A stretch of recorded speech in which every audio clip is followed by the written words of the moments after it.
Mungu kwa kusanyiko njema. Dusabye ko twamugirira ko umuntu akatuganirira kuri tukiomba tupate neema kwake atuzungumzie kwa jioni ya leo. Tunaganira magambo turasoma mu Bakolosayi, tutazungumza maneno tutapata katika kitabu cha Wakolosai sura ya 3. Watusomee umurongo wa 12 kugeza kwa 12. kuanzia mstari wa 12 hadi 10. Mwigishanye, muhanurane, muririmba zaburi n'indirimbo n'amatazirano y'ibyamwemu, muririmbira Imana mu mitima yanyu mubiheshwa n'ubuntu bwayo, kandi ibyo muzokora byose mu majambo no mu bikorwa muhore mubikora byose mu izina ry'Umwami Yesu, mushima Imana Data wa twese kubw'uwo. Amen. Dusenge. Tutaomba. Witeka Mana wacu, Bwana mfalme wetu, dushimiye iteraniro ryiza, shukuru ibada njema uduteguriye kuri uyu mugoroba. Tuandalia jioni ya leo. Duhe umugisha abitabiriye, Wabariki wote waliokuja kandi tubabarira kwinginga na kusihi dhambi zetu. wemere udutungishe aya magambo. Ukubali utupe kuishi kwa maneno haya. Tubisabye Tunaomba katika jina kuu la Yesu Kristo. Amen. Wacha kuicara. Naweza kuketi. Bibi nasema ukazerezwe no guteranya abavana. usiwezi huku na kulu tembea ili kuchonganisha wandugu. Turi abafurere n'abasore. Sisi ni wandugu na wadada. Ejo hari umurongo twavuze uvuga uti urukundo ruhisha ibyaha. Jana kuna mstari tulisoma eti upendo unafunika dhambi. Rutwikira rute? Unafunika namna gani? Uyu mwene data tubana neza. Ndugu tunaishi na vizuri. Arankunda ndamana. Ananipenda nampenda. Bigeze ubwo wakumva avuze ati uriya musaza, Ikifikia kusikia nasema yule mzee, niba ufite urukundo ikiwa na upendo birasaba ngo ubigishe. inaomba unifiche, Kuko wifuza ko nzarinda mpfa mbana neza na Imana. kwa kuwa utataka nife nikiishi vizuri na Imana. Haba igihe bibaye ngombwa Kuna wakati inalazimika ukavuga abantu, kuko nibyo byinshi abantu bavuga. nasema watu kwa mengi watu wanazungumzia. Utashoboye kuririmba ngo unyigishe indirimbo unyereke umurongo, Kwa wezi kuimba utufundishe wimbo nionyeshe ariko mstari. wakumva geze ugavuga ati Usikia nasema namna hivi, muhugure umuonye kandi ubiceceke, tena ukae kimya. ariko icyo wumva cyose ntibigenda. Lakini kitu unachosikia unapokwenda Umugambi ari uguteranya abantu pangwe kwenda kuchunganisha watu wanakaa pamoja. Bibiliya byacu, Biblia imekataa. itorero ryacu, Katika kusanyiko letu bana b'Imana, watu wa Mungu mu bajya mu ijuru, bahamagawe n'Imana, n'abafurere n'abasore, wandugu na wadada, ukazererezwa no guteranya abantu. usitembee ili kuchunganisha wandugu. Akicara Anakaa ariko hari amakuru, anasikia tafuta habari, bakarobanura ibishyimbo byumye, wanachukua maharagwe yani makavu, bagatereka ku ziko unaricaye, wanaweka mafigani na kaa pale, bagahata ibirayi bakabishyiraho bigacya unicaye, wanaparua viazi Ulaya wanaweka bakabishyiramo amavuta unaricaye, wanavikaanga na abo n'abadayimoni bakubadika. hao ni mapepo wamekubandika pale. Tukazerezwe mu bwoko bwanyu no guteranya abantu. Usitembei katika familia yenu, kabila yenu, ili tukuchunganisha watu. Umurongo wo hepfo, mstari wa chini,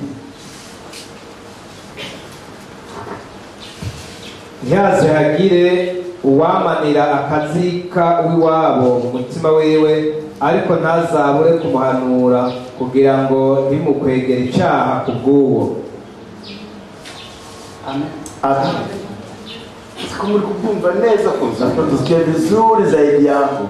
Ntukangire mwene so mu mutima wawe. Usimchukie ndugu yako moyoni mwako. Ntukabure guhana mugenzi wawe. Usikose kumwadhibu ndugu yako kugira ngo utizanire icyaha kubwe. ili usiletee dhambi kwa ajili yake. Ntukangire mwene so mu mutima. Usimchukie ndugu yako moyoni mwako. Muhura muhoberane, mkumbatiane, mcheke. Kandi mu mutima utamukuye. Japokuwa moyoni mwako na kuchukia. Ariko ahubwo niba hari icyagutera kumwacha kusababisha kukuchukia. Ntubure kumuhana. Usikosi kumwambia, kumwadhibu. Kugira ngo utarinda kugwa. Usikosi kuanguka kwa ajili yake. Rero nibyo somo Hiyo tulikuwa tumetazamia pamoja jana, kandi Imana yadufashije na Mungu atusaidia sana kabisa. Ugahore ntukagire n'umurongo wa 18. Tunakuna nani usikisasi usifanyeje. Ntihaze hagire uwihora cyangwa ubikira inzigo abo mu bwoko bwabo, ariko mukunde bagenzi banyu nk'uko mwikunda, ni jewe uhoraho. Amen. Amen. Yesu yavuze ko amategeko ari abiri. Uzimesogwa sheria ni mbili. Kundisha Uwiteka umutima wawe. Upende Bwana kwa moyo wako wote. Kandi ukunde mugenzi wawe. Upende jirani yako, ndugu yako, kama jinsi unavyojipenda mwenyewe. Hizo amri zimeandikwa katika kitabu cha Walawi. Imana ikubuza kugira inzigo. Akikataza kuwa na chuki mu mutima wawe. Moyoni mwako. Ugira inzika umufrere. Uwe na chuki mbele za ugira inzika au na chuki ya dada. Murafiki hari ngorane. Unafia nini? Kuna shida gani? Kuki utamubwira impamvu sababu humpendi? Mes chers frères et sœurs, wandugu wapendwa na wadada, hari icyaha cyica. Kuna dhambi inayoua. Ni hiyo. Ni hiyo. Bararwanaga Abisirayeli, walikuwa wakipigana wana wa Israeli n'Abafilistia na Wafilisti. Intambara yari ikaze kugeza ubwo yananiranye. Vita ilikuwa kali hadi ilishindikana. Sauli wari umwami, Biblia ivuze ko abandi bantu bamukurikiraga mu burebure bamugabukiraga ku rutugu. Sauli aliyekuwa mfalme, Biblia inasema eti wengine walikuwa warefu kama yeye, walikuwa kishia hapa begani kwake kwa urefu.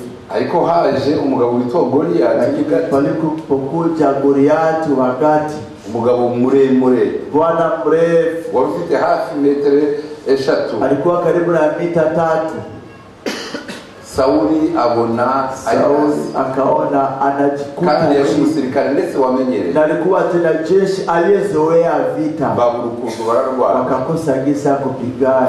Kubwa mahindwe, kwa bahati Daudi yaje yikoreye ibyo kurya. Daudi alikuja kina chakula kuko yari atarashiza imyaka yo kwandikwa mu gisirikare, haja eneza umri wa kujisajilisha katika jeshi. Bamuha ibyo kurya ngo agemurire bakurube, wakampa chakula ili awapelekee wakubwa zake. Ariko nibwo yabazaga ko, lakini akauliza umukonje mufite na baridi ya mchanga Kibudasia wakamwambia kuwa Mfilisti amewababaisha. Na wati, na yeye akasema wamutsinda mwamwe, yule ambaye atamshinda mtampa nini? Bati ubivuze byavuzwe kare, umevisema bisimekana mapema. Ukuratsinda Goliath, yule ambaye atamshinda Goliath atapewa binti wa mfalme.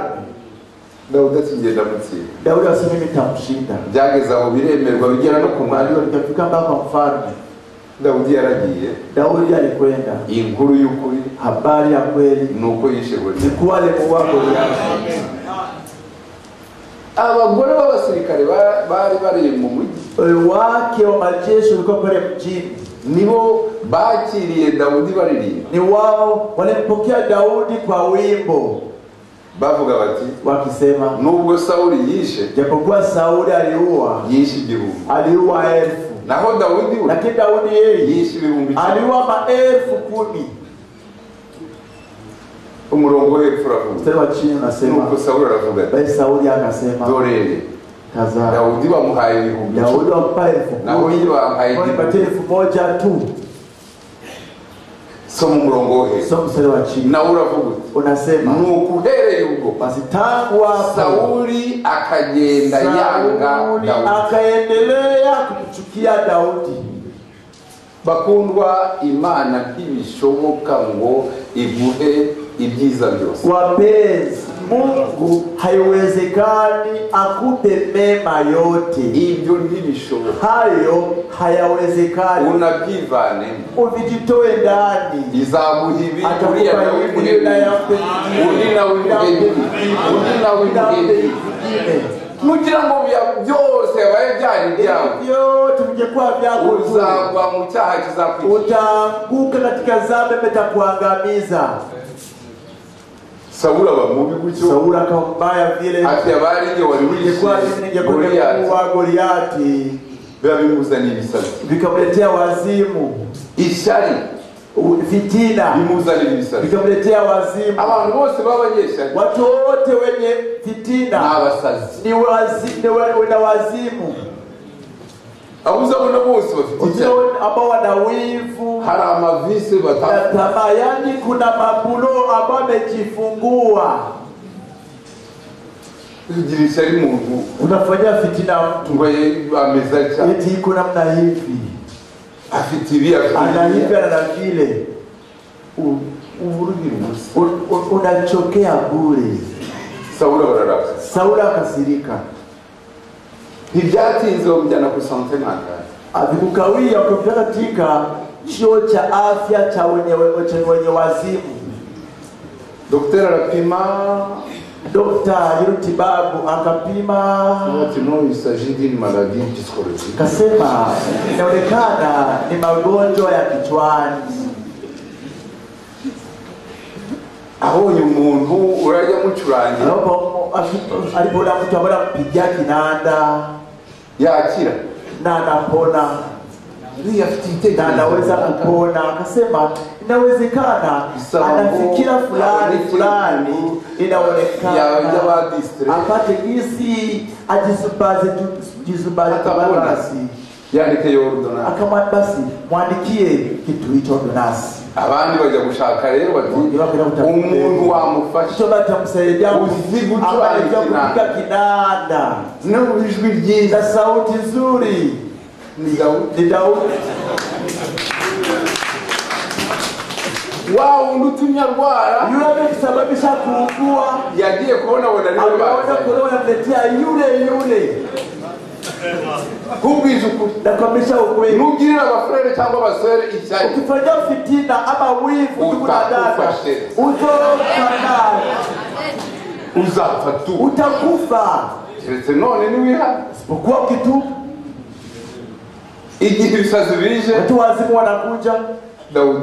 Daudi anaanza kuimba kwa sauti nyororo. Daudi ndio wahimbye zino zaburi. Daudi ni yeye ametunga nyimbo za zaburi. Zimwe ziririmbye ari umushumba, zimoja mezimba akiwa kondoo ari umwami, ndako mfari. Hari n'izindi yagiye ashikira zaririmbwe na bene Kora na watu wa Kora, nazo zose anakuwa anazijitia anaziimba.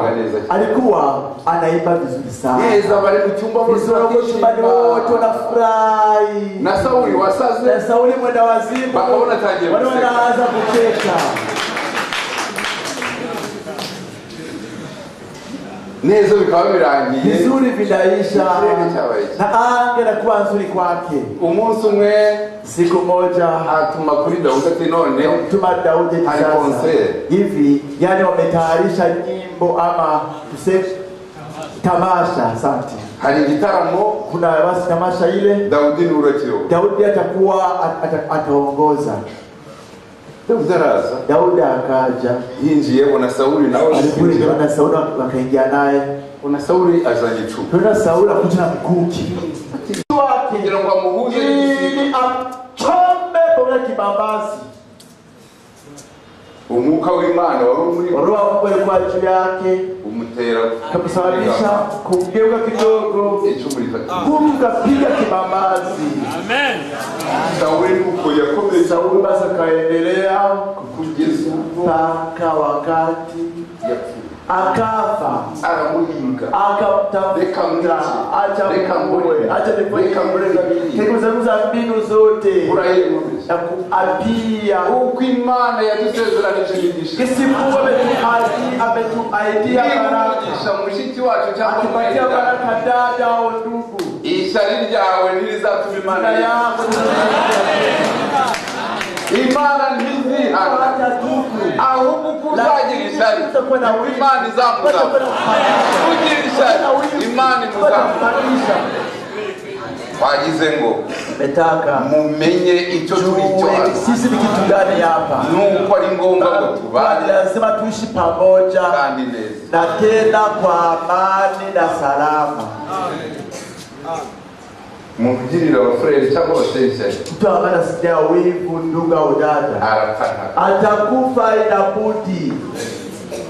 kuki apfa? Ndiko wewe ukumva Kwa nini atakufa? Basi taniuliza ya kusema mfanyakazi uvuga ngo nasema eti inshuti zibana ibihe byose, marafiki wanaishi kandi pamoja siku zote, na tena gukura abandi anazaliwa ili aondoe wengine katika taabu. Naho igice cya kabiri Na sehemu ya pili cyari igice cya gahunda yacu mu mibereho, ilikuwa ni sehemu ya taratibu zetu maishani mwetu.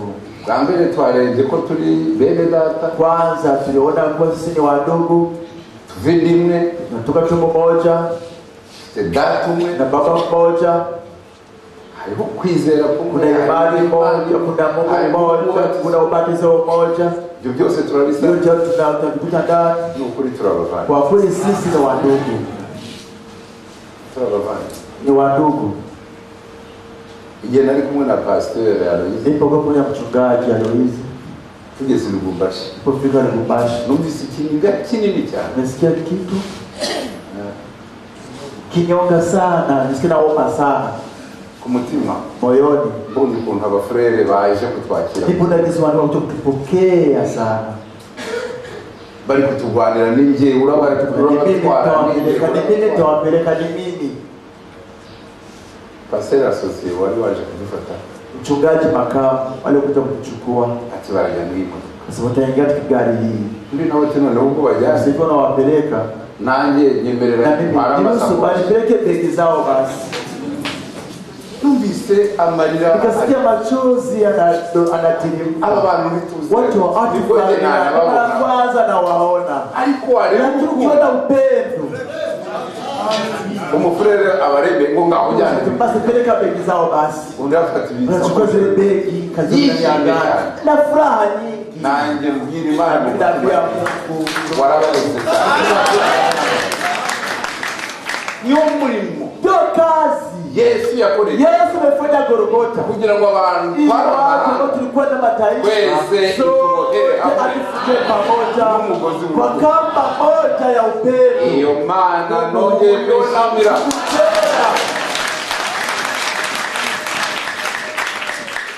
ubuzima bwacu rero, maishani mwetu bwa sasa buri munsi ya siku kwa siku ugukundana, ni kupendana, kuko handitse kuko imeandikwa mukagira umwenda wose mugira, usiwe na deni ya mtu uretse isipokuwa kupendana.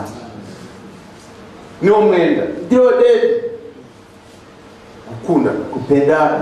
ndi mu mwenda wo kuzasura kana, Nina deni ya kwenda kumuona fulani, ndi mu mwenda wo nina kuzafasha deni ya kwenda kana, kusaidia fulani, ndi mu mwenda wo, nina deni ya kufanya. niwo mwenda, Ndio deni hiyo tunapaswa kuwa nayo. mu gitabo cy'abami Katika kitabu cha Wafalme, Dawudi ari gupfa, Daudi akiwa anatakufa, yahamagaye umwana we alimuita mtoto wake Salomo, Sulemani.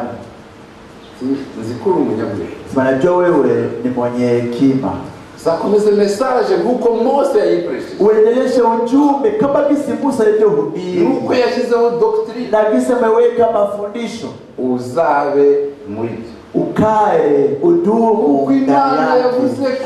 Kwa Mungu alisema, abana banjye, watoto zangu nibakomeza kuba mu byanditswe, wakidumu katika maandiko, ntazabura umuntu utegeka nyuma y'urupfu rwawe. sitakosa mtu atakayetawala baada ya kifo changu. Ariko mfite ibintu ko ari bitatu, Lakini na vitu byumve kandi visikilize tena uvishike. Kintu cya mbere, La kwanza, hariho Yoabu, kuna Yoabu mwene Seruya, mtoto mwana Seruya. yangiriye nabi. Amenifanyia vibaya.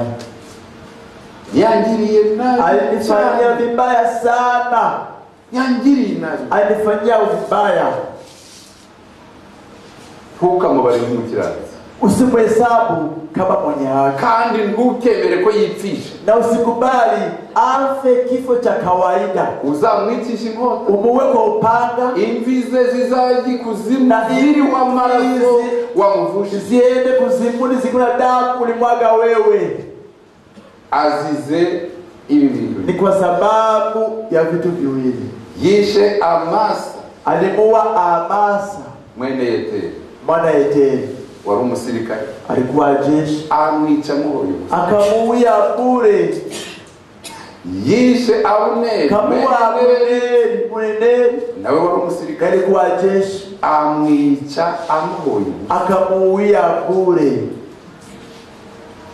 Kubw'abo bantu Ajira watu hao azafe afe inkota. akiuawa kwa upanga. Dawidi yari umunyamuka. Daudi alikuwa kiroho. Burya Yoabu niwe wishe n'umwana wa Dawidi witwa Absalomu. Yoabu ni alimuua mtoto wa Daudi aitwa Absalomu. Umusore Bibiliya ivuze ngo yari afite uburanga atagira inenge kuva ku kirenge kugera ku mutwe. Kijana, Biblia inasema alikuwa na urembo, hana yani hatia tangu miguuni. Ariko Daudi yanze kumuvuga, lakini Daudi hakumtaja kuko Yoabu yamwishe mu ntambara. Babu Yoabu alimuua wakati wa vita.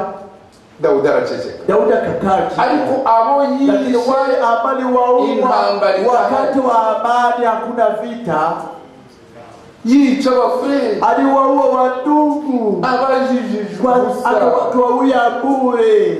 bibabaza Daudi. Bikamsikitisha Daudi. Agiye gufa, alipotaka kufa, ati akasema usigie dossier na kuachia kesi hizi, Yoabu azafa afi, kandi yishwe tena akiuawa. Salomo ati ndikumva dada. Sulemani asema nasikia baba, hari undi mugabo wanyiriye nabi, kuna uje mtu amefanya vibaya, nawe na yeye uje umugendera buhoro, uwe unamfuata polepole. ni witwa Shimei. Aitwa Shimei. Shimei mwene Gera, mwana wa Gera, yangiriye nabi, amenifanyia vibaya. igihe mukuru wawe Absalomu, wakati mkubwa wako Absalomu yahiritse ubutegetsi bwawe, alipopindua madarakani, Shimei yaranutsa ntera ibyatsi, alitukana, akatupia majani, akatupia hata fimbo. ariko ngarutse, lakini porudi yaje kunyihanamo, alikuja kutubu kwangu, naramubabariye, nilimsamehe. nawe uzamubwiye ko umubabariye, niwaambie kama namsamehe. ariko lakini kuko yansabye imbabazi ari uko ngarutse ku kwa sababu ameniomba masamaha niliporudi kwa mfalme. Izo mbabazi yasabye zifite impamvu. Reba masamaha hayo ana sababu. Ntabwo ari imbabazi z'umuntu wakijijwe, sio masamaha ya waliokoka amesikitishwa na matendo yake.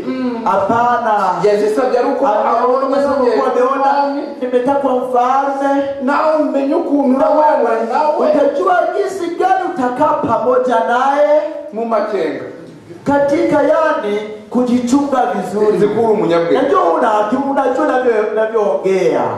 Ariko kandi lakini tena hari kwa abana b'umugabo witwa Baruzilayi. Kuna watoto wa Bwana witwa Baruzilayi. Iliyo na narahungiye. Uko nilipokimbilia bamfashe neza. Wamenishika vizuri. Nta kizere ko nzasubira ku mwana. Sikuwa hata najua utakuwa mfalme tena.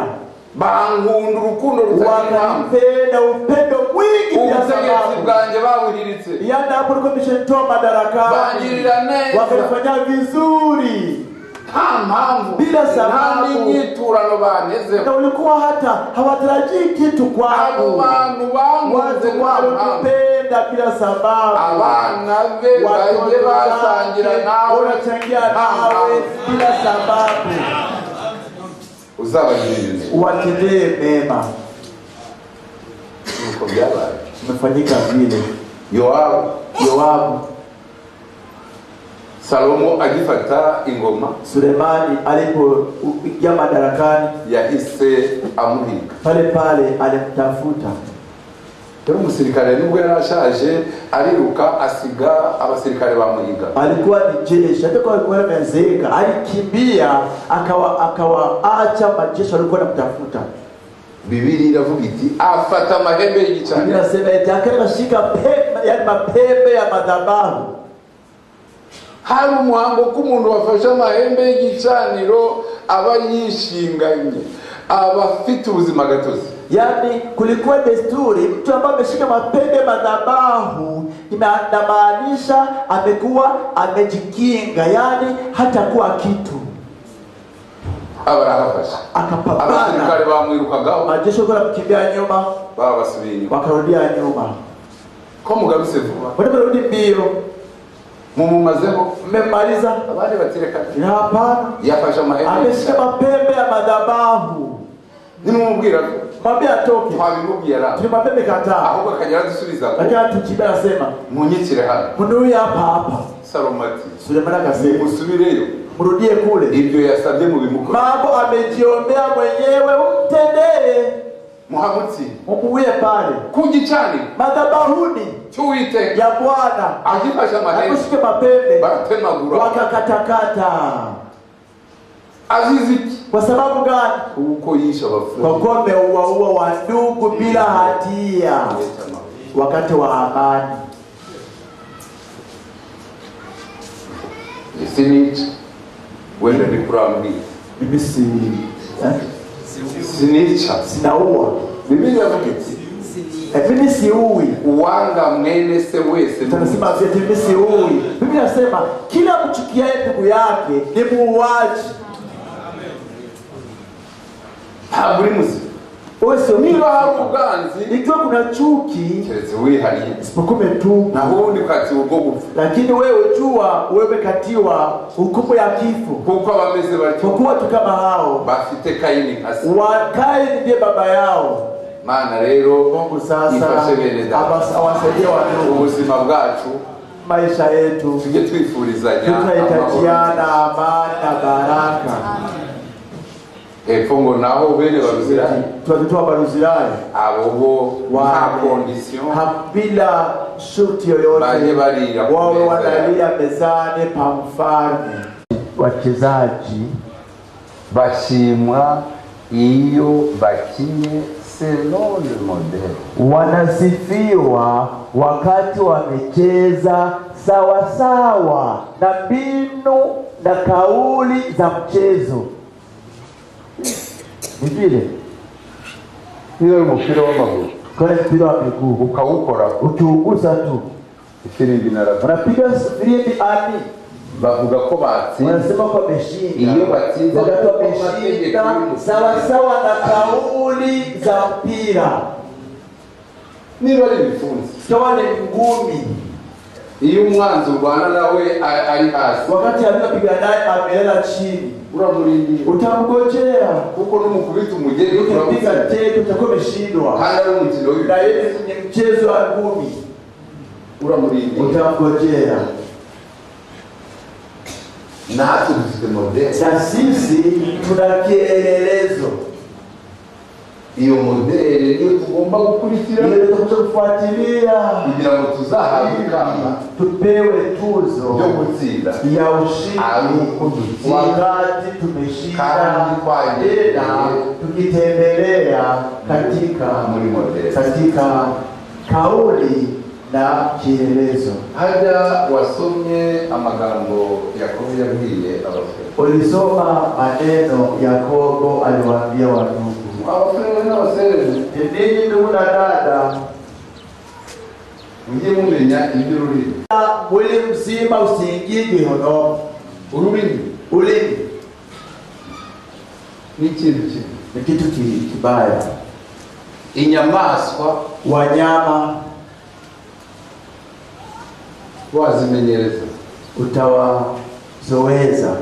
Amagambo mabi ejo ukavuga y'Imana, Utasema ino mabaya, kisha mambo ya kuvuga abantu, abandi ukawaesha, wengine wabariki. Ururimi ni Eti ulimi ni kitu kibaya, kibi cyane, kibaya sana. Salomo mu migani yaranditse, Sulemani katika Mizali aliandika umuntu wese uzi kurinda ururimi rwe, kila anayejua kuchunga ulimi wake aruta umusirikare ufata umudugudu. ni yani yeye ni shujaa kuliko jeshi anayemiliki mji. Arakomeye, afite imbaraga, Ana nguvu zaidi yake. uwo bavuga ngo yafashe Tusumeti ameshia Kisangani nzima. umuntu uzi kurinda ururimi, Mtoto kuchunga ulimi wake mu ntambara katika vita zake. umwami Yesu yarazi Bwana Yesu gusubiza, alikuja kujibia, azi no guceceka. akijua hata kunyamaza. Uri umwami w'Abayuda, Wewe ni mfalme wa Wayahudi. Yesu ati Yesu anasema wakabimenye. umesema. Hanyuma Kisha Pilato yongeye kumubaza, Pilato akamuuliza tena. Yesu araceceka. Yesu akakaa kimya. Uranini Kwa nini useme kitu? nkubaze undinire, Uliza kukae kimya, tuna mimi ni gavana. kuvuga Kila mtu ambaye hafanyi haraka kusema ni intwari ni shujaa usumba ufata zaidi ya jemadari anayemiliki mji mzima. mbega muri kominote yacu Je, katika shirika mubafure yetu, n'abasore katika wandugu na wadada, ururimi ulimi ni mbaya, utanya abavandimwe, unaachanisha marafiki. maze ubiganira isi imyaka. Tuwe kuzungumza tunapita miaka, Iyo umuntu yicecekeye atavuga tunapokaa kimya bila kusema maneno mengi biba biruhije ngo umumenye, vinachosha ili kumjua vizuri. kuko handitse Kwa kuwa imeandikwa, iyo umuntu acecetse tunapokaa kimya bamwita umunyabwenge, wanamwita mwenye hekima. nubwo utawugira Hata kama una akili ukikomeraho wewe, yani jishike, wasikusikilizi ntibibakomeye. na hata kujua kama una akili. Niba wambaye Kama unavaa wihagarariye ku muhanda umesimama pale barabarani, nutavuga, kama usemi kitu, aragira wenda muri professeur, watafika kama wewe ni profesa.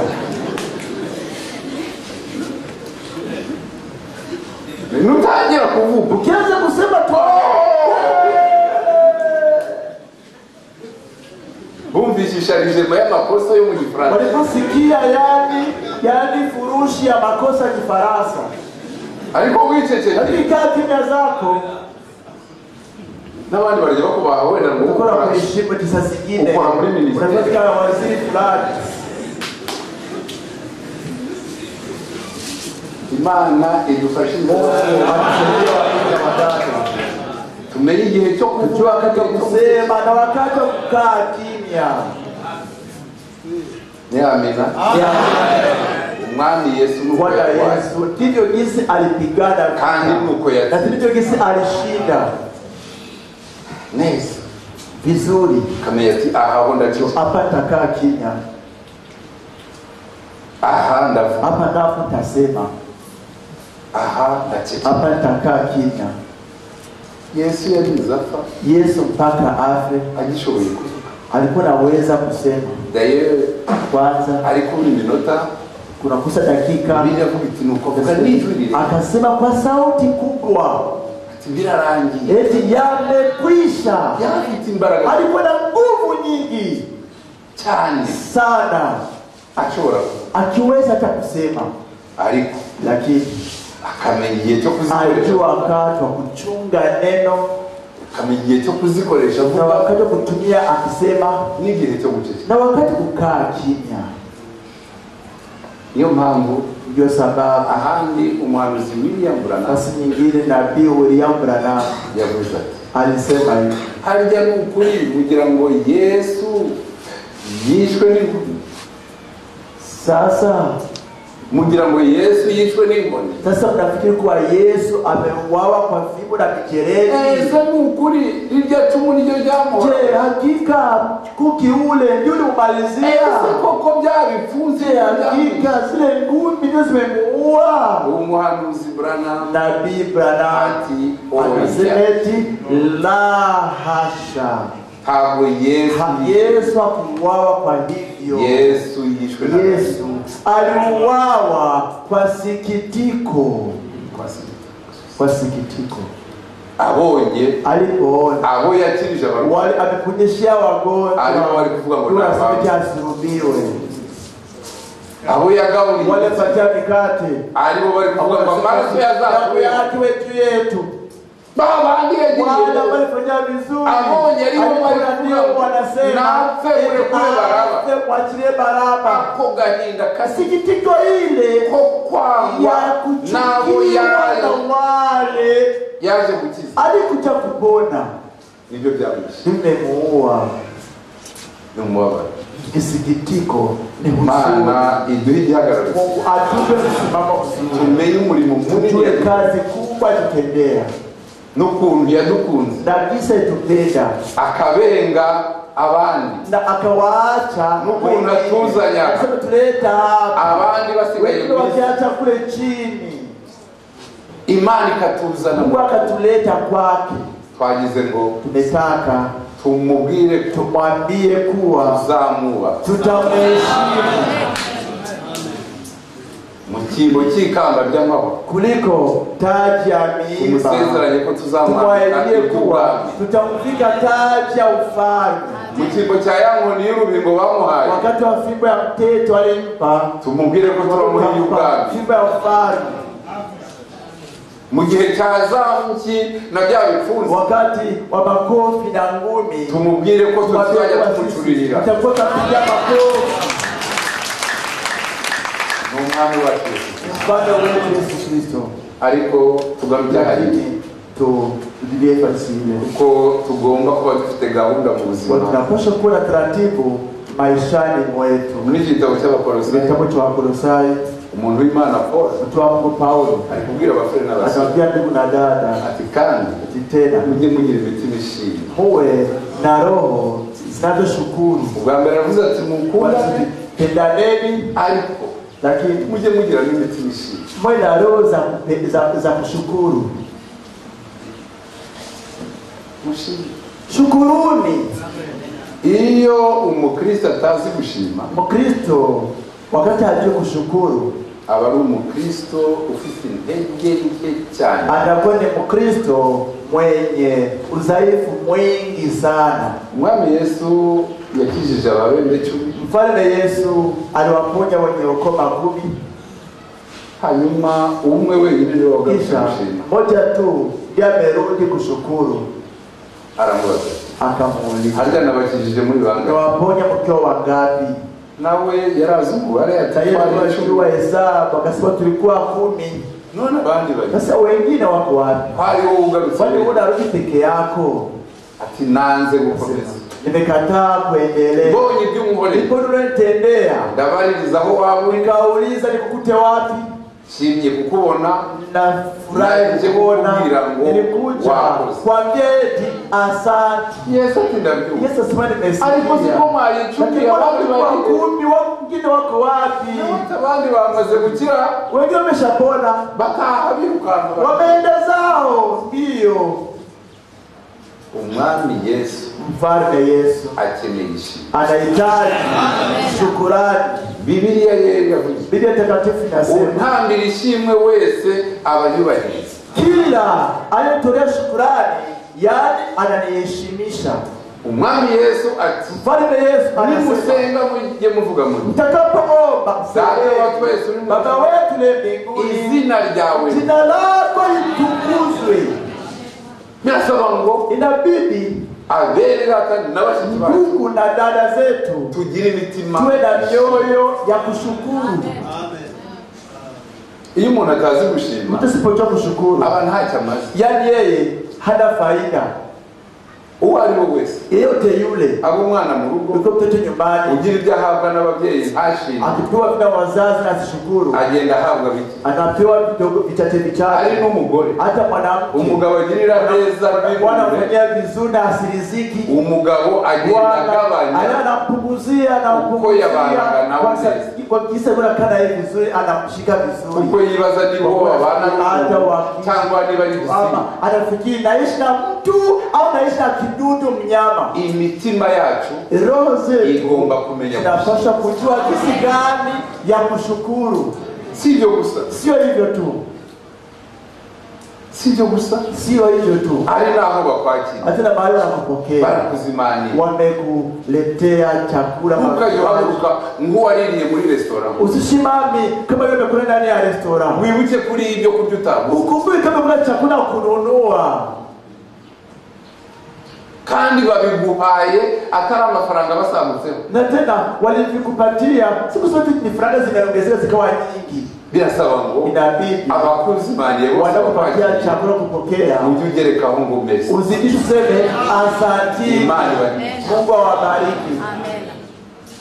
Iyo ugaburiye umuntu kumva ntashimwe, unapopata chakula mtu unasikia ashukuru, wumva umeze nk'uwakoreye ubusa, unasikia ni kama umepoteza wakati. Ni ukuri abasere bacu kweli dada zetu bakeneye kogezwa no gushimirwa buri kanya, hawahitaji kufanya kushukuru kila wakati, ariko umuntu yashimye, lakini tunaposhukuru Imana nayo iramwishimira, Mungu naye anafurahia cyane sana. Nubwo wenda bakwakiriye batabikeneye, hata wanaokupokea hawahitaji, bikorere kubwo kwiyubaha, vifanye tu ili ujiheshimishe. Ni ngombwa mu buzima, lazima maishani tugire gahunda, tuwe na taratibu ya kushukuru.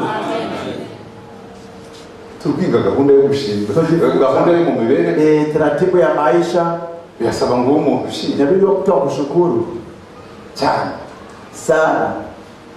Nubwo yaba ari n'umudamu wawe, hata kama ni mke wako ukabona yabitetse neza, ukiona amepika chakula vizuri, utamubwira ngo Mungu akubariki, Imana iguhezagire, ubugari wabo usoza wabunyorosheje, umeunyosha vizuri. kuko niba utazi gushima umugore wawe yakoze neza, ikiwa hujui kushukuru mke wako alipofanya vizuri, ukamugaye yaguhemukiye, na usimpokei akusimdharau anapokukosea. niba utashobora kumubwira ngo wakoze, kama usiseme tu umefanya vizuri, ukamugaye yakoze nabi, na usimdharau useme ulifanya vibaya, kwa zavuga ngo niko warusanze, wewe kila wakati ni hivyo tu. Wewe hari ibyo nari nakurushima, mimi tafuna kitu kushukuru, nuko warusanze, sio kawaida yako, ariko iyo umenyereye gushima, kuzoea kushukuru, wagera ukamubwira ngo noneho wabizambi, sasa umeviharibu. nawe ni ngombwa ngo yige hasi, lazima ya afikiri kisa kugeuza. Paulo ati mwabafure n'abasere, ninyi ndugu na dada, mujye mushima, shukuruni, mushima kandi munyurwe, shukuruni tena mrizike, nyurwe mrizike. ase nawe nturitemwe wakuvuka, sina wewe ni shahidi ya maana kuzaliwa, nawe nturitemwe yuko basogokuru bari bameze, na wewe si shahidi gisi baba zenu babu zenu walivyokuwa. buri gihe ibyishimo ntabyo, no gucurira mu asambwe ucurira intoki wazihinduka, wakati wote hakuna furaha, hata kupiga makofi unapiga makofi, hata vidole ushaka kutubesha ko buno ari buguwe nabi kuruta uko sogokuru. Unataka kutuambia kama hapa umesikia vibaya kuliko wakati kuliko babu zako walivyokuwa kule? Ufite umutima mubi, una roho mbaya tu wo kudashima, wa kutoshukuru, kandi nureba nabi kitazama vibaya, uzarinda upfa mpaka utakufa umeze ukiwa na hali hiyo hiyo. Njyewe naona inakira abandi n'abatunzi, mimi sitatajirika, wengine matajiri. Tetwa, kaa kimya. Warakize, umetajirika. Harya Emma, sasa Emma, gukira bakira bati, sasa kutajirika, watajirika namna gani? bakira bati, wanatajirika namna gani? Tubwizanye ukuri, tuamisheni ukweli, bakira bati, wanatajirika namna gani? Iyo umuntu agenda kebaguza, wakati mtu kuna tazama kuna kule azapfa adakiza, atakufa bila kutajirika. Dora bakire naba. Matajiri wale. Abariho naba. Watu wanaishi vizuri. Utakufa masikini. Amen. Ikikubwira ko wakize ni iki? Kitakacho kueleza kwa umetajirika na kitu gani? Ni wowe gipimo. Mwenyewe ni kipimo cyuko warumezwa Yesu ulivyokuwa mwanzo leo. Hagarukure uko abandi bameze. Tazama Yesu wanaona kugira ngo umenye ko wakize ni wowe ubwawe. Uvuguti nari meze none umeze ni wowe materiel. Kujichunguza Ni wowe materiel. ni wewe chombo cha kutazamia. Hagarukure abandi Tajirika jichunguze. warumeze Kwa myaka yashize iliyopita. none Sasa urumeze. hivi leo kuna muda gani?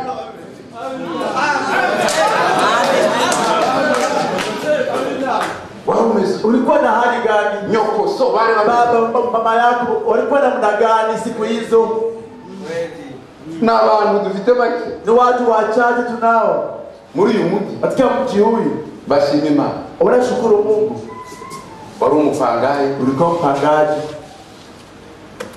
Maisha yo gupanga muzi ukuntu ari amaisha ya mbere mabi. Maisha ya kupanga ni maisha ya kwanza mabaya. Nubwo wabukunza abashyitsi. Hata kama umependa wageni. Jena nipanze igoma. Mimi kuna panga Mabanga. Kuna mabanga. Baye agasohoka kantuka. Mwenye nyumba anakuja asitukana. Aruko abafrere bahageza ari benshi. Kwa sababu watu wamekuja kwa wingi. Na agatonga nao aba wote batayarisha wese yangu. Sasa tunakuja tutoalete haji.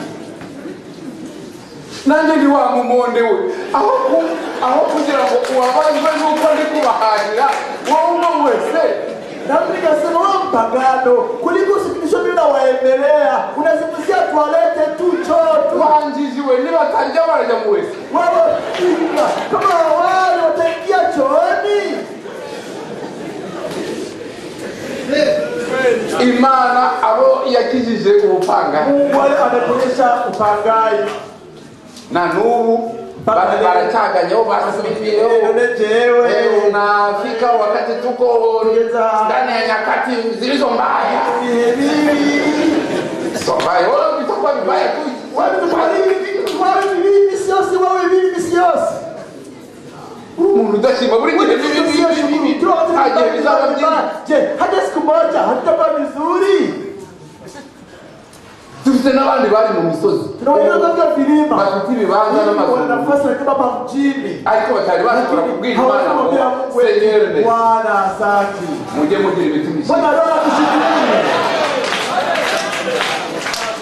kunda abafure Wapende watu kandi mushime tena kushukuru. mugire imitima Bwana roho nzuri za kulizika. urukusobanura neza Imana ibibi. Unaanza kushukuru tutakubariki. Kashimira Imana. Shukuru Mungu. Aba bakozi b'Imana babiri. Kuna watumishi wa Mungu wawili.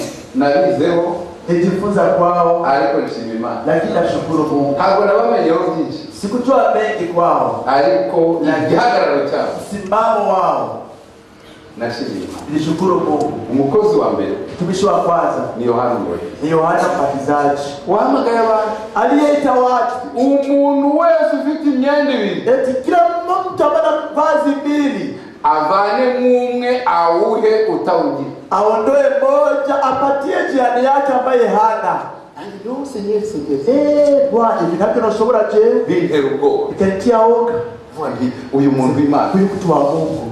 Burya uhereye ku myenda ibiri tuba twakize. Vazi mbili tu unakuwa tayari tajiri. Ni Yohana Ngoyi. Wewe Yohana Mbatizaji anasema vile.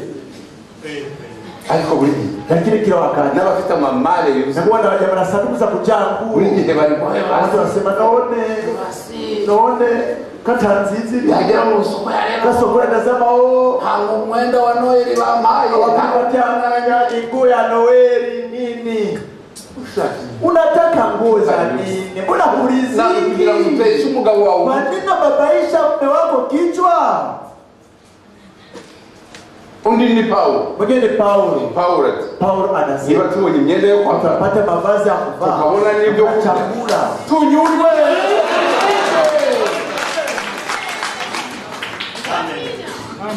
Ni bandi Imana yahaye ibyo byombi, umwambaro n'ibyo amaboko. Mungu awabariki sana.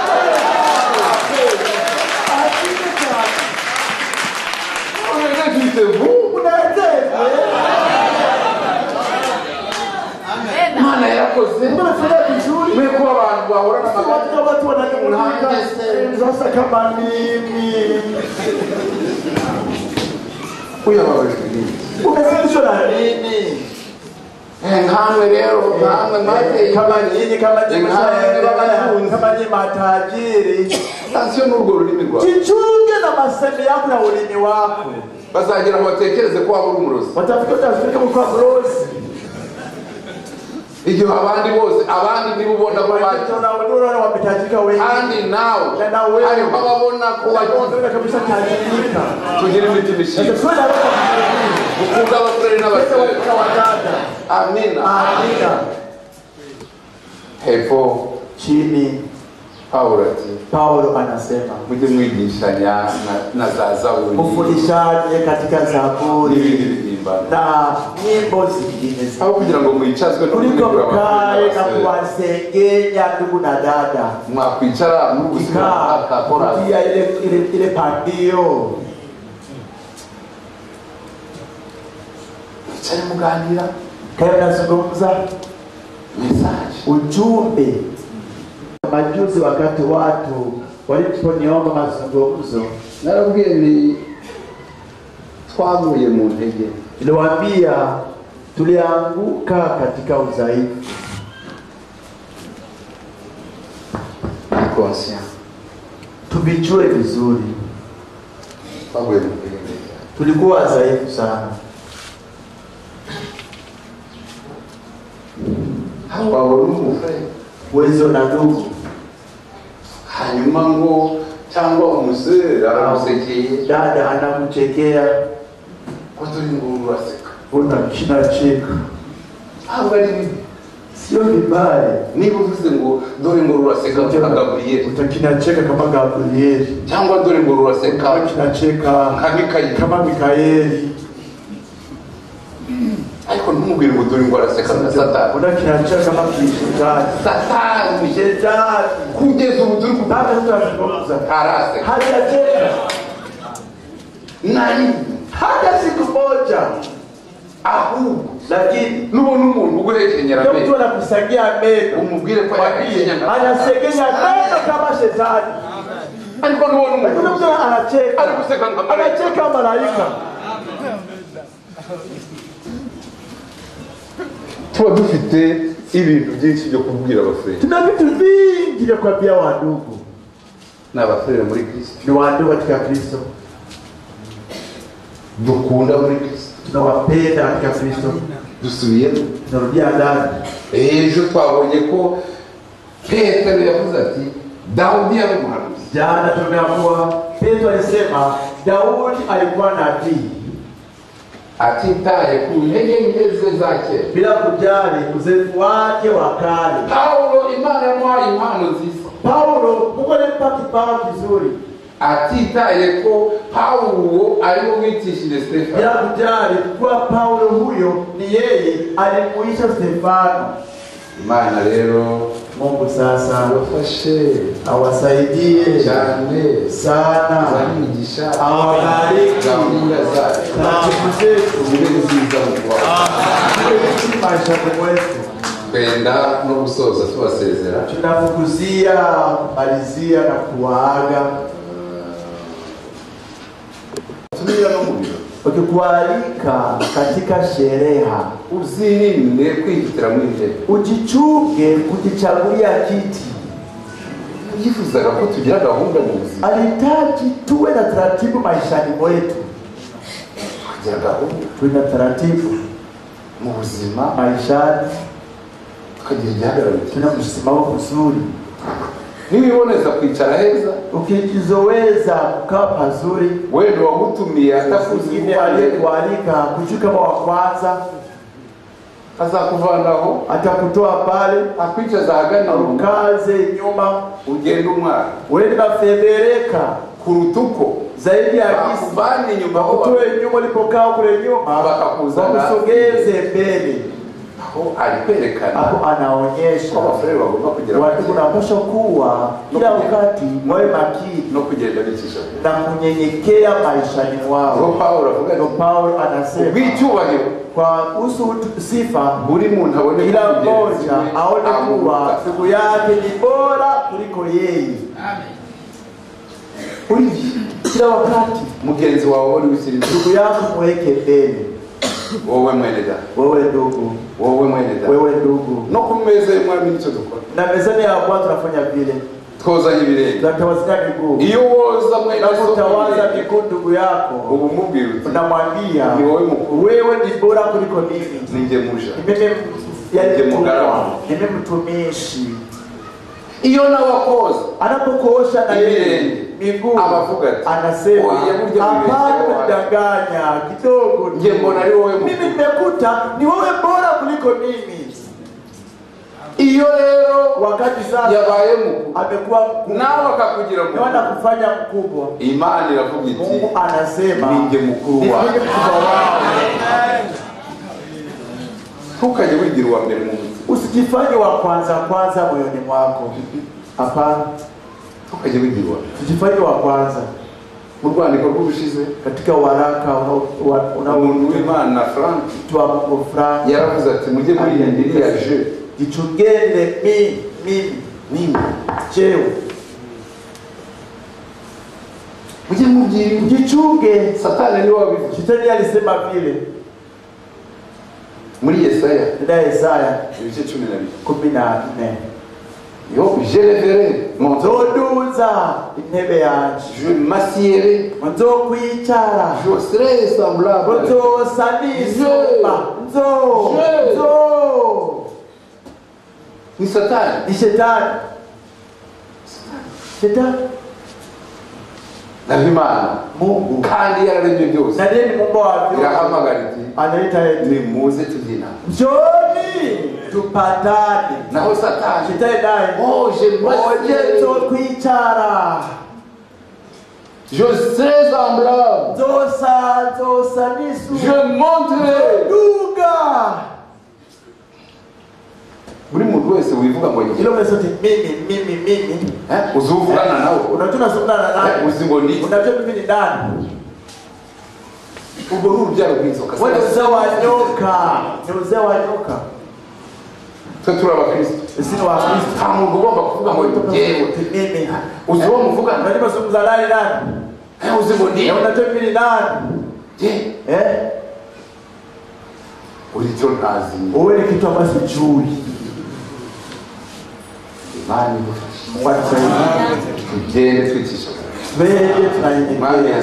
Bwana Yesu anasema uko bakuvana nyuma bakuzana imbere ni vema wakutoe nyuma wakusogeze mbele kuruta uko bakuvana kuliko wakuondoe mbele bakujyana wakurudishe nyuma. Ubuzima rero maishani sasa watu bakaba wawe namna hivyo,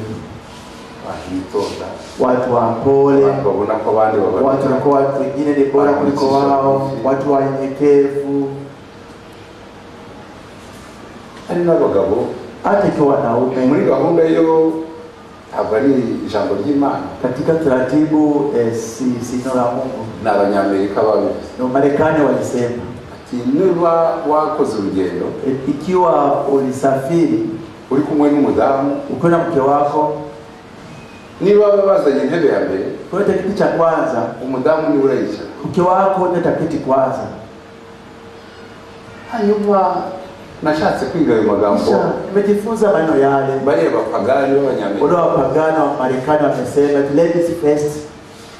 Mbona nikaona ari byiza, ni vizuri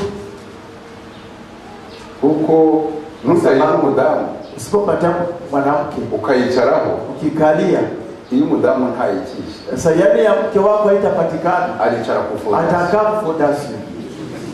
ariko nibabona Lakini wakiona wicaye mtu wako amekaa wewe ambao kuna simama barajya kuzana indi watatafuta nyingine saa zingine wenda baiti saa zingine wataileta lakini wataileta tu ujue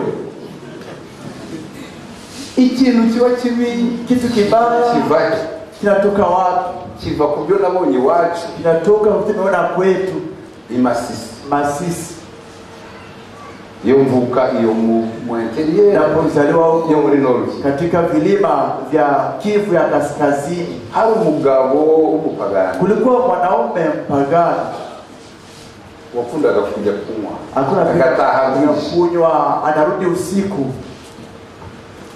bigezaho yicaranye n'umugore akunda ipofikia pale alipokaa pamoja na mke anampenda sheri ete mpenzi mbona nkuvuna cyane urigiye kukubwira ngo byuka naona na kusumbua sana kila kusema ati amka wote nifungulie none reba munsi y'urugi dore haracukutse vitazama chini ya mlango pamesha chimbuka ninjanza nijoro nzajya nihengeka niwe muri munsi y'urugi nikiwa nakuja usiku nitakuwa yani na wowe uhengeka agatebe kageuza nzajya gashirika nyurumo kisha wewe utafungaza tukasonga mugari takuwa na inama nipite pale chini ya mlango hanyuma nzajya kisha takuwa naingia namna hivyo umugore ngo ndabyemeye mwanamke sema ninakubali kajya abikora kwa hata nisifanye mara nyingi igihe kimwe yagiye kumwe wakati mmoja tukunda kunywa huko haboneka umuntu uraza gucumbikiwe ukaonekana mtu atakuja kulala kwake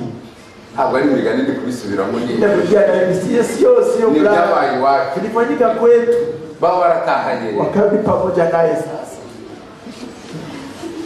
madamu byukukingure mwanamke njoo ufungue mwaniko rwose ni lakini kwa nini anisumbua tena iyo ngeso yizo tabia mbona nirudisha tena wanyuraho hayo kupitia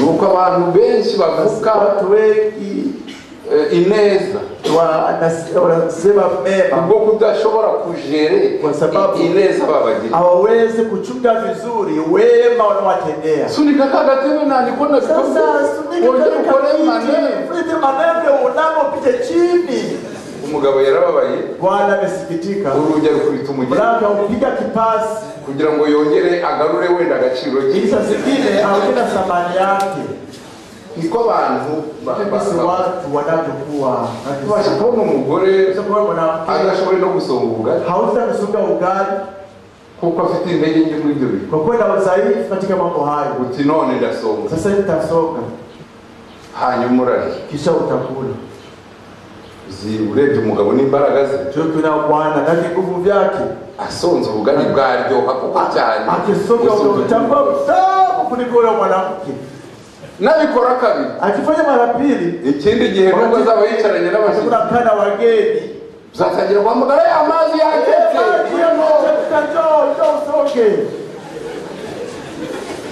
bisaba ko tuba dufite gahunda inabidi tuwe na taratibu Imana iduhe gahunda no mu buzima na maisha mwetu cyane cyane buri muntu abona ko mugenzi we ni bora muri kandi iby'Imana idukorera byose tugira imitima ishimye twe na roho za kushukuru kandi aho kugira ngo tuye dutukana no kunyurana na kusengenyana mwigishanye zaburi n'indirimbo na nyimbo musubire mu mesa katika ujumbe Imana izakomeza kugenda nukuri kwa kweli tubifurije gahunda tunawetazia no kumenya abafere na kujua ndugu na dada mwirinde mjichunge inzara ichunge wivu ichunge fitina turabavandimwe sisi ni wadogo tubane tukae kama wadogo Mana rero sasa akakuja nani tutaonana undi munsi w'amateraniro siku nyingine ya kusanyiko mujyane rwose nendeni basi n'imbaraga ya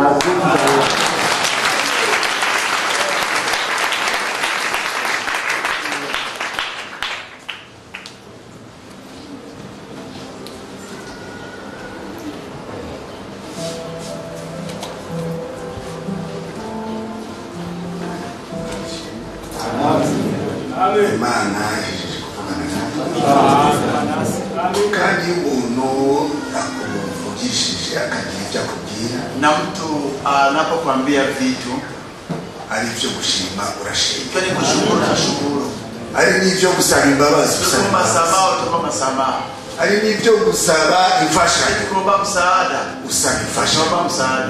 ibyo ari byo byose Isi vilevyo ijambo twumvise ndio tumesikia, turafise icyo twavuga natwe. tunataka kusema na sisi. Amen. Amina. Niba hari icyo Imana yavuganye natwe, Mungu amesema nasi, ntabwo byari bikwiye ko duhaguruka tukagenda atacyo tuvuze. bila kusema kitu, Turafise icyo tuvuga, cha kusema, turafise icyo tubwira Imana kumwambia Mungu bitewe n'ijambo kana na tuhejeje neno ambalo tumekusikia. birashoboka yuko Inawezekana dushobora kubwira Imana utubabarire hano tusamehe hapa kuri iri jambo twumvise, tumesikia, turasaba imbabazi tunaomba msamaha kuri ubu buzima kwa maisha haya wifuje yuko tugira. tuwe nayo.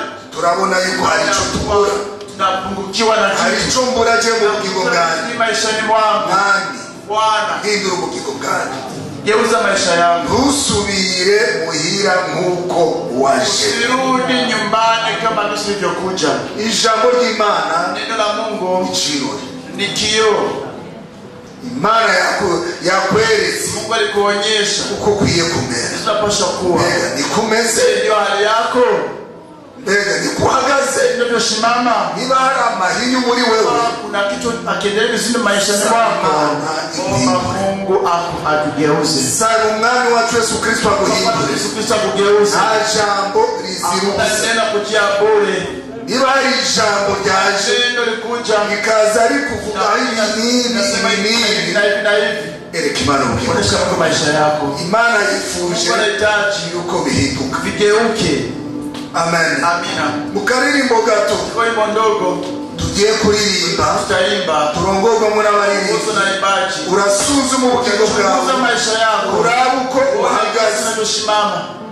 ubigereranye n'ijambo uhejeje kumva. Ulinganisha na unayosikia. Mu nyuma Baadaye niba hari icyo wifuza yuko Imana igukorera, utendee. uraza kuhaguruka Utasimama. kugira ngo wereke Imana ubugingo bwawe. Maisha yako. Urasaba umukozi w'Imana bagaragaza araza kurongoza, Atawaongoza ombi. asabire Aombe abakeneye wanaohitaji msaada wote.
Mfano wetu Yesu Kristo.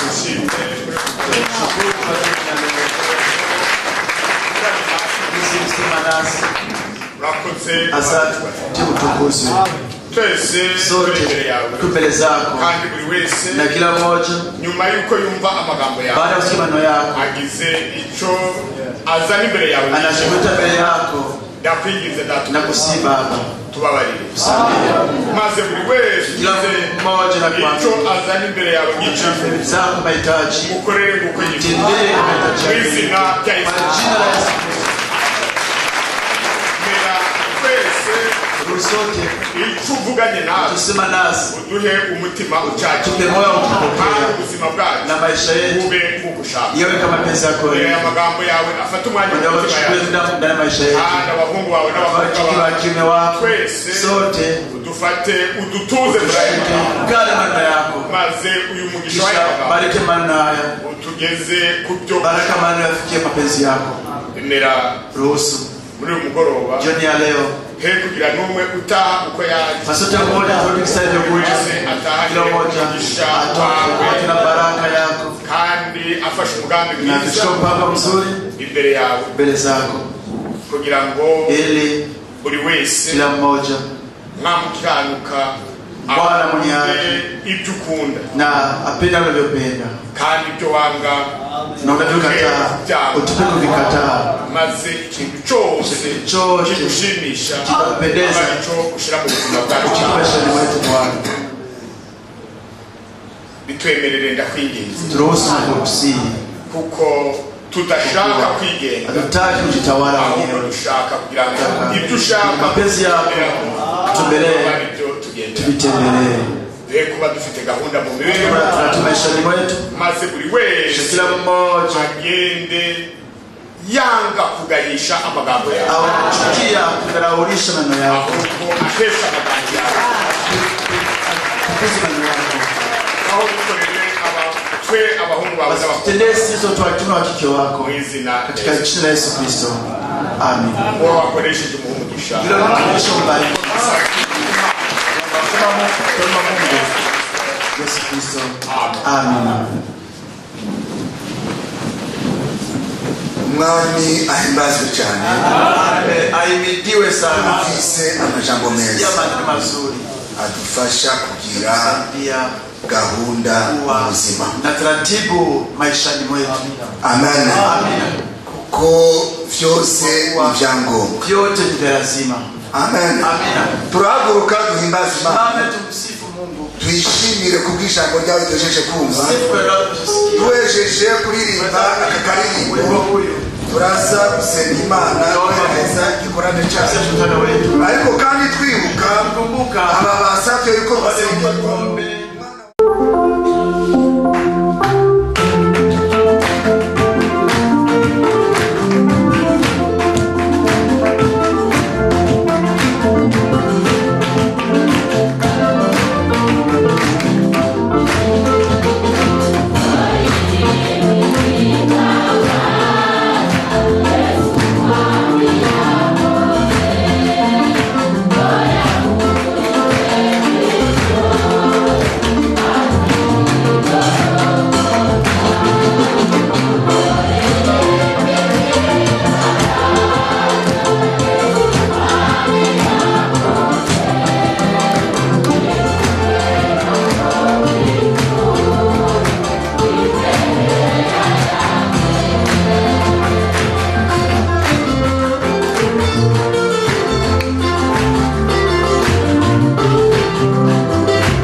Walitaka Bwana na mwalimu. Ni byukuri koko uri data wa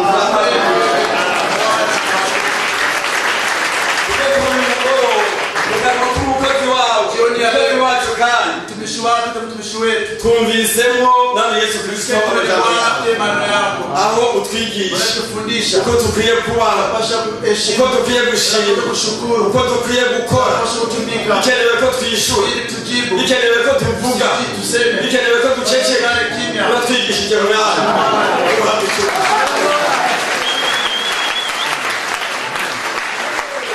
mwami dusabye marayika w'uhoraho kugira ngo amajambo twigishije n'umukozi wawe atari we yamuhaye ari umuzima muri twebwe ibyo twigishijwe tubigendere mu mwami ikoraniro ryose ahabera bose bari bazobone by'ukuri ibyo batwigishije byabaye ndamusabiye umugisha mu izina rya Yesu ndamusabiye n'umugisha imitima yacu yumvise Sabiye n'abarwayi basavye ngo tubasenge nami ndabasengeye n'izina rya Yesu ni kumwe na bene data ukiza abarwayi uri hagati n'ikoraniro uri hagati n'ishengero ryawe ugenda udukiza udukiza abarwayi ukiza imitima ukiza n'imibiri tugiye gutandukana rero mwana aya majambo yawe batwigishije nami Yesu Kristo tuje kabuzi tuyagendane mu nzu zacu tuyinjirane turyame tuyaryamane tuyabyukane ube ubuzima bwawe